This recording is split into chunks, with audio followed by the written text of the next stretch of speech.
The following film outlines a journey of support provided by Communities for Work, an ESF-funded employment programme. I was referred to Communities for Work by my housing officer. We'd been talking about finding a job, but because I didn't have any experience, I wasn't sure where to start. My housing officer took me along to my first appointment with my Communities for Work mentor. We met at the local community centre. My mentor was called Stuart and he was really friendly.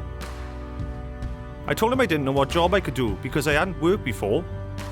He told me it was something we could look at together and we could move forward at my pace. I told Stuart that my confidence was really low. He helped me with this during our weekly meetings, then he helped me to access a confidence building course.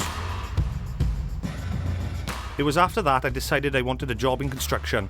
Stuart told me about some labouring jobs that were coming up but said I'd need a CSCS card first.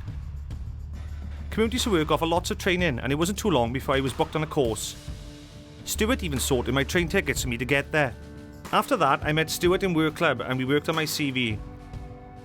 I was still really nervous about finding employment, but Stuart kept reassuring me, telling me how far I'd come since our first meeting and how I could use all my new skills in employment. Last week, I started my very first job. This would not have been possible without the help of Communities for Work.